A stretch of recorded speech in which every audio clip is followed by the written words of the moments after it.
Awesome, and we are live. Well, fantastic. So thank you everyone for joining us for the latest installment of Hit the Mark with Mark.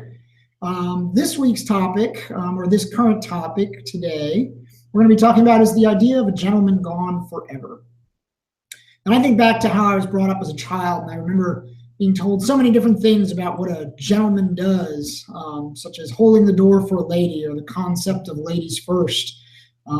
Silly things like not slurping your soup when you eat, or standing up when a lady enters the room, saying thank you and please, all the good classical Miss Manners things from a bit of a bygone era. And much of that, as I say it, almost sounds a little outdated and antiquated in the modern context, which got me wondering if the idea of a gentleman really has gone forever, or has the definition of what it means to be a gentleman simply changed from into something different. So I think I'm back. I'm sorry? I think I'm back. You're back. You're back. Yeah, okay. So joining me today on our panel, we've got a couple of folks. So going with the ladies first approach, we have Candy Rivera, who currently works over at Phi Gamma Delta as their Assistant Director of Education. And also joining me today is Jared Bills, Phi Psi Oklahoma Alpha 2012, who is our current Director of Alumni Relations. So welcome to the panel, and thank you guys for joining me. Thanks for having us. So let's start out with just a general question, and Candy, I'll start with you first. And I'd just like to get your perspective, just over the years. Do you see that the idea of being a gentleman has changed over the years? And if so, how? When I think of the word gentleman, just based on the work I do, I definitely think of that fraternity gentleman context. And so I like to say that I like to work with fraternity men versus, that concept of frat boys. And I think it very much exists when organizations really live by their purpose and align with those values and seek those members that, really agree with that and try every day to kind of be the best version of themselves. Can be a struggle sometimes because, we're working with, young adults that are still kind of learning who they are and what they're about. And I think it's in that learning and in those struggles that really develop that character. And I think when they make that conscious effort to, hold themselves to a higher standard, that's where that gentleman that's where that gentleman concept really thrives. Got it. No, that's great. So following on with that, Jared, from your perspective, how do you see fraternities having helped or hindered the concept of being a gentleman in the modern era? Well, if a fraternity is actually performing how it needs to, aligning with its values, it will really have a better stereotype than what the negative, frat on an island would be. And you don't want to feed into that frat boy concept. We hear the fraternity man versus the frat boy concept a lot, and that's something that we need to get away from. We don't have that negative stereotype anymore. But I think if they're actually aligning with their values, their goals, and what they say in their creed and their mission statements and all of that, then yes, we will be developing better individuals, better gentlemen, better citizens for our country, our schools, and for society in general. But we just have to make sure we are sticking to those and not regressing in those. And just with what I do with directing and training the advisors in the room, the adults in the room with those men, I feel like that's really important moving forward, is mentoring these guys and what it actually means to be a gentleman and instilling that culture in them throughout their college career. Because during those times, those 4 years or 5 maybe that you are in college, you can be developed for better or for worse, just depending on your social group that you're with. So I believe that if we just try to stick to our values, we will develop people in the right way. Makes sense.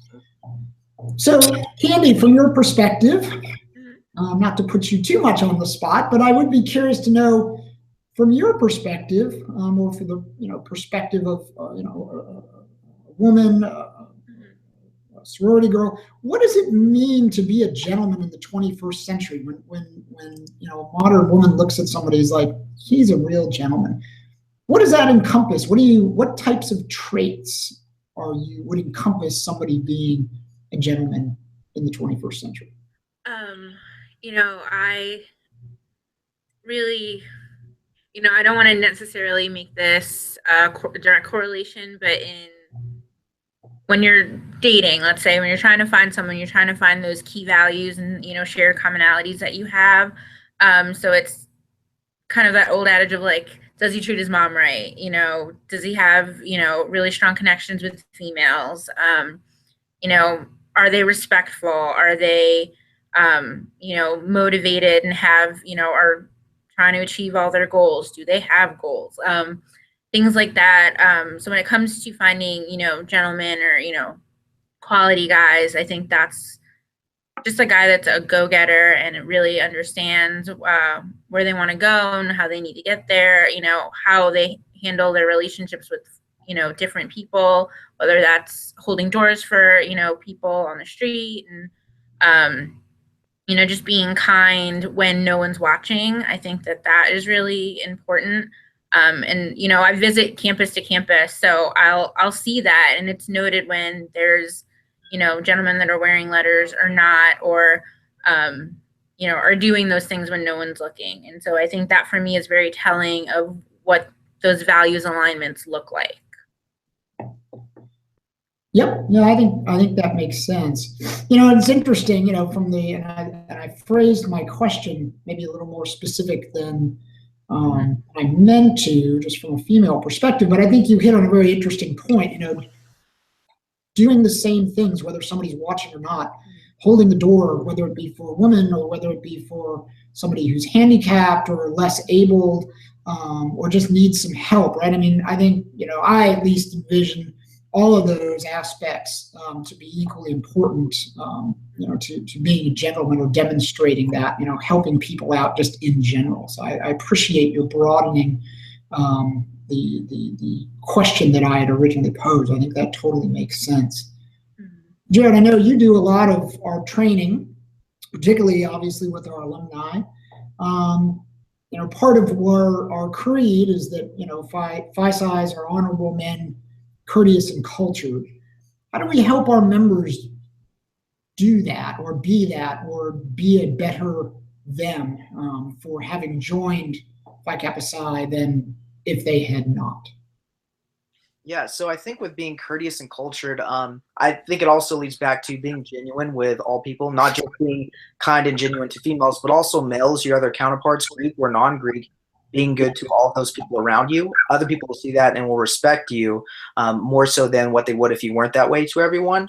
Or at least that's how I've lived my life and gotten I actually got a thank you from an old childhood friend of mine yesterday, just saying thanks for me and my family treating him like another family member when he didn't necessarily have that back home. And that's probably the greatest thank you I've ever gotten. And then with being cultured, I think that just comes down to broadening their perspective of life and understanding that not everyone is as fortunate as they are. It also says in our creed, to help out others that are less fortunate than you are. And I feel like, to me, that is the biggest made the biggest impact to me from our creed when I joined this organization, because where I'm from, there are a lot of people who don't have a lot, and I always wanted to give back to them. Maybe it wasn't in, money or fortune, but just in what I have in my heart and being able to give them that sense of camaraderie, a friend, and also, a good family that can help them out and show them that love and compassion that's needed. So that's how I think that we can educate them on these things and help them develop into being courteous and cultured, just broadening their perspective of life. Great. No, I think that makes sense.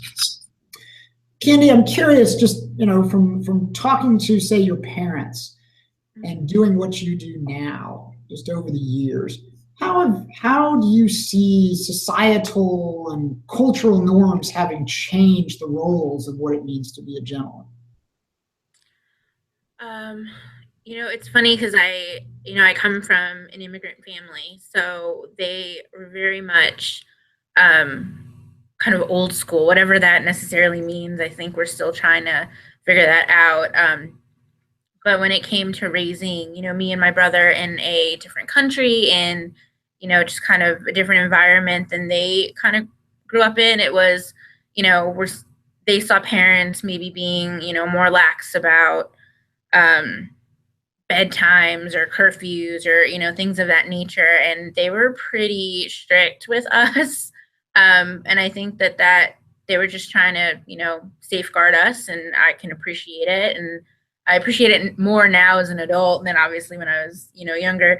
But I think just building two, hopefully two good citizens that give back to, to their community and their country, and, do what they can to, make the family proud.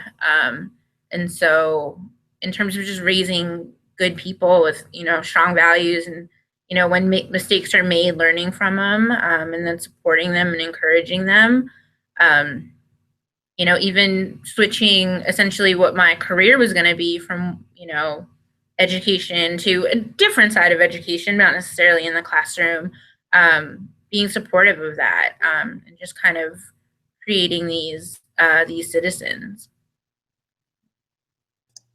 Yeah, it's interesting you bring that up, because I know, so my family's very odd. We've skipped a generation basically, and so my parents actually lived through World War II, and then remember it well. I mean, my dad was in his late teens, early 20s, and so and they had me quite late in their lives comparatively, at least for the time, and then I had my children quite late, about the same time. And so whereas most people of my generation's grandparents were in World War II, my parents were in World War II. And so it's been interesting as I work with some of the young men now as part of FISI, and see where they're struggling with certain things.